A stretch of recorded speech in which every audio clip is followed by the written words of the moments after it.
નમસ્કાર મિત્રો રવિ કાળોત્રા murder case, જેનું બીજું નામ લાલો રબારી પણ હતું. આ લાલા રબારીની હત્યા કેમ કરવામાં આવી? આ રવિ કાળોત્રાની હત્યા કેમ કરવામાં આવી? જૂની અદાવત હતી તો શું હતી? દુશ્મની હતી કોઈ સાથે તો શું હતી? શું સોપારી આપવામાં આવી હતી? અને આની પાછળ પણ પ્રેમ પ્રકરણ છે. શું એક ડ્રાઈવરે આશિકી કરી અને તેની સજા મોત મળી? વિસ્તારથી વાત કરું તો રવિ કાળોત્રાની હત્યા થાય છે વાળુકડ ગામે, ઘોઘા તાલુકાના. અને ત્યારબાદ ખૂબ ચર્ચાઓ થાય છે કે આરોપીઓ બેખોફ છે, પોલીસને પડકાર ફેંકી રહ્યા છે. એક પછી એક ભાવનગરથી સમાચાર સામે આવે છે, એક ગેંગને શાત કરો તો બીજા લોકો બહાર આવી જાય છે. એટલે કે પોલીસનો ખોફ ન હોય તે પ્રકારે કોઈની પણ હત્યા કરી દેવી, અપહરણ કરી દેવું, ખંડણી માગવી, આ બધું ચાલે છે, ફાયરિંગ કરવું. પરંતુ આ બધા વચ્ચે રવિ કાળોત્રા મર્ડર કેસમાં પ્રેમ પ્રકરણ આવે છે. રવિ કાળોત્રાની હત્યા કરી તેની સોપારી આપવામાં આવી હોય તેવા સમાચાર મળે છે. વાત 4 વર્ષ પહેલા શરૂ થાય છે. 2022 આજુબાજુ રવિ કાળોત્રા અમદાવાદ આવે છે અને મુન્ના બલિયાના સંપર્કમાં આવે છે. મુન્ના બલિયા તેને ડ્રાઈવર તરીકે રાખે છે, પરંતુ આ ડ્રાઇવિંગ કામ કરતો હતો લાલો રબારી, રવિ કાળોત્રા. ત્યાં સુધી બધું બરોબર ચાલતું હતું, શાંતિ હતી તેના જીવનમાં પણ અને મુન્ના બલિયાના જીવનમાં પણ.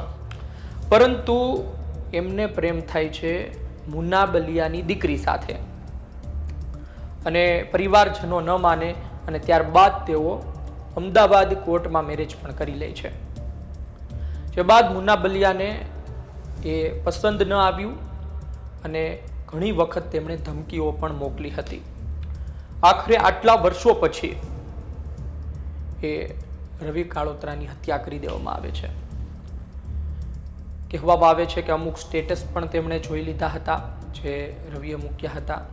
ઘણી ધમકીઓ પણ આપવામાં આવી હતી અને રવિ પણ મૂળ ભાવનગરથી અને મુન્ના બલિયા પણ મૂળ ભાવનગરના સિહોર તાલુકાથી. આટલા સમય પછી હત્યા કરી દેવી શું યોગ્ય છે? આ તમામ બાબતે આપણે વાત કરવી છે, परंतु आप सांभळो कि पुलिस शू कहूं.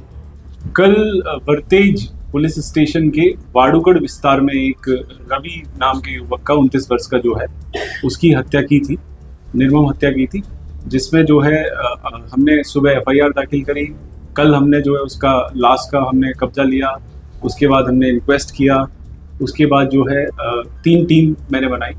उसके बेसिस पे हमने जो है सारी कार्रवाई करी. अभी तक की जानकारी जो हमने जुटाई है उसके बाद हमको ये मालूम पड़ा है कि ये जो मर्डर जनार है रवि, इसका जो है लव रिलेशन अभी तक हमको जानने को मिला है महेश उर्फे मुन्ना की बेटी के साथ. और इसके बाबत जो है अभी तक ये जानने को मिला है कि महेश जो है वो इस चीज़ से खुश नहीं थे, इसलिए जो है ये सारी प्लानिंग रच के इन्होंने इस हत्या को अंजाम दिया. मारवा में 3 आरोपी था और एक आरोपी जो है आ प्लानिंग में था खरेखर. अभी हमारे टोटल अभी तक आज हमने जो है अटक की कार्रवाई 2 आरोपियों की चल रही है, जिसमें हमने जो है रवि उर्फ ये हरीश उर्फे हरी और किशोर उर्फे किशन को जो है इसकी जो है अरेस्ट की कार्रवाई चल रही है. और अभी तक हमने जितना इंटरोगेट किया इनको, प्राइमरी इंटरोगेशन के बेसिस पे हमको ये जानने को मिला है कि इसमें तीसरा आरोपी भी है जिसका नाम रोहित है. तो इस पे हमारी टीम अभी लगी हुई है.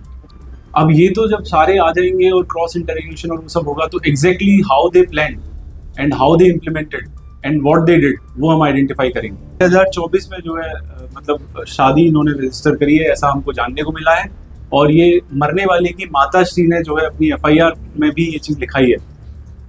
अच्छा सर, आरोपी છે તેને ત્યાં કામ કરતો હતો મૃતક? हाँ, ये ड्राइवर तरीके काम करता था.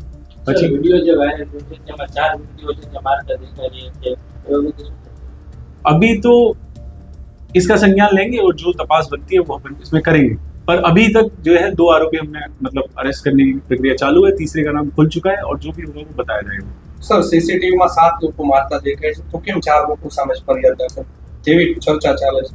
CCTV की भी फिर तपास करेंगे अपन जो है. આપે સાંભળ્યું કે પોલીસે શું કહ્યું. હરેશ આલ છે, કિશોર ચૌહાણ છે, રોહિત છે, એટલે કે એનું નામ કાળુ કહેવામાં આવે છે, તેમના સામે કાર્યવાહી કરવામાં આવી છે. પરંતુ મૂળ માસ્ટર માઇન્ડ જેણે સોપારી આપી હતી મુન્ના બલિયા, હજી સુધી પકડમાં નથી આવ્યા. વાત એ છે કે હત્યા ન કરવી જોઈએ, સીધી વાત છે. આર્ટિકલ 21 લગ્નની આઝાદી આપે છે. છોકરાની ઉંમર 21 વર્ષ હોય, મનપસંદ જીવનસાથી પસંદ કરી શકે. છોકરીની ઉંમર 18 વર્ષથી વધુ હોય, તે પોતાનો મનપસંદ જીવનસાથી પસંદ કરી શકે છે. પરંતુ આજની તારીખે સમાજમાં એક વર્ગ છે જે તેને સ્વીકારતો નથી. આજની તારીખે સમાજમાં એક વર્ગ છે કે જે એક જ સમાજના દીકરા દીકરી લગ્ન કરવા ઈચ્છતા હોય તો પણ તે નથી થવા દેતો. બંને રાજી હોય, એકબીજાને ખૂબ પ્રેમ કરતા હોય છતાં પણ તેની પાછળનું કારણ હોય છે કે માતા પિતાની પરવાનગી, માતા પિતાની દ્રષ્ટિએ જે તે છોકરો કે જે તે છોકરી યોગ્ય છે કે નહીં, અને ત્યારબાદ સમાજ શું કહેશે, લોકો શું કહેશે, અને આ વિચારીને જે તે પગલું ભરવામાં આવતું હોય છે. મુના બલિયાએ પણ આ જ કર્યું હોય તેવું કહેવામાં આવી રહ્યું છે. રવિ કાળોત્રા હવે નથી રહ્યા અને તેમણે જે કોર્ટ મેરેજ કર્યા હતા તેનું પરિણામ તેને મળી ગયું છે. ડ્રાઇવિંગ કરતાં કરતાં તેમણે જે આશિકી કરી તેનું પરિણામ તેને મળ્યું છે તેવું પણ ઘણા લોકો કહી રહ્યા છે. પરંતુ એમણે કોર્ટ મેરેજ કર્યા ત્યારે બંનેની પરવાનગી સાથે થયા, એટલે બંને રાજી હતા. અને આ પછી જો કોઈ ત્રીજી વ્યક્તિ, એટલે કે આપણે ત્યાં તો એવું કહેવામાં આવે છે કે ભાઈ માતા પિતા બાળકને જન્મ આપી શકે, પણ બાળક કઈ રીતે જીવશે, કોની સાથે જીવશે, તો બાળક પોતે નક્કી કરતું હોય છે. પરંતુ ઘણી વખત આ પ્રકારના સમાચાર સામે આવતા હોય છે. ઘણી વખત તેવા પણ સમાચાર સામે આવે છે કે દીકરીની હત્યા કરી નાખવામાં આવે. આજકાલ આગેવાનો સમાજનો દીકરો બહાર લગ્ન કરે, સમાજની દીકરી બહાર લગ્ન કરે તો ખૂબ વાતો કરતા હોય છે અને ત્યારબાદ તેને પાછા લાવવા માટે ખૂબ મહેનત પણ કરતા હોય છે. પરંતુ સમાજમાં આ પ્રકારનું પણ ચાલી રહ્યું છે કે એક જ સમાજના હોય છતાં લગ્ન ન થાય અને પછી લગ્ન કરે ત્યારબાદ આવા પડઘા જોવા મળે.